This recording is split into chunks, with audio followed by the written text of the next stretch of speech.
ఒక్కొక్కరు సమస్తానికి ఆధారమైన యేసయ్యా,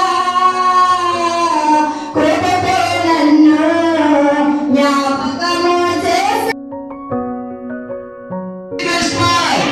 happy Christmas, merry Christmas. క్రీస్తు నేడు పుట్టెను, యేసు మన చీకటి బ్రతుకులను వెలుగుగా మార్చును. హల్లెలూయా. నా యేసు మార్చబోతున్నాడు.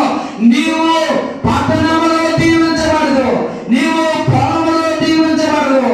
నీ గర్భఫలము, నీ భూఫలము, నీ పశువుల మంద, నీ దుఃఖరేతలు, నీ పశు మేకల మందలన్నీ దీవించబడనని చెప్పిన దేవుడు మనం దీవించినట్లు ఈ ఉదయ కాలంలోనే మన కురవొత్తును మరలా కొద్దిగా పైకి లేపి ప్రభువును స్తుతిద్దాం.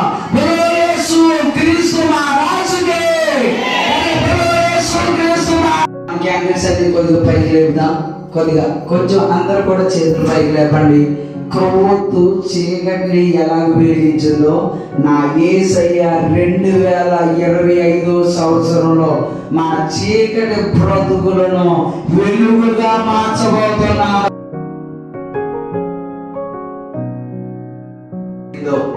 అలాగా ఎన్నో చీకట్లో నేను ఉన్నాను ప్రభు, ఎన్నో ఇబ్బందులతో నేను ఉన్నాను ప్రభు, ఎన్నో దారి కడవలేని స్థితి ఎంతో ఉందయ్యా. ఇక ఈ కొవ్వొత్తి ఎలాగైతే వెలిగిందో అలాగ నువ్వు నాకు వెలుగుగా ఉండి నా మార్గాన్ని సరళ చేయండి ప్రభువా. అయ్యా నా కుడి చెయ్యి పట్టుకోండి ప్రభువా, నా పరుగులు ద్వారాలు తెరవండి ప్రభువా. నన్ను నీవు అభిషేకించిన అన్నవారు అందరూ ఈ యొక్క క్యాండిల్ పట్టుకొని మనస్ఫూర్తిగా మీరు ఏదైతే ఓడిపోయారో మీరు చక్కగా చెప్పారు. 2024 సంవత్సరంలో మేము అనుకున్నది చూడలేకపోయాం, మేము అనుకున్నది చేసుకోలేకపోయాం, జరగలేదు అన్నారు. ఈ 2025 సంవత్సరంలో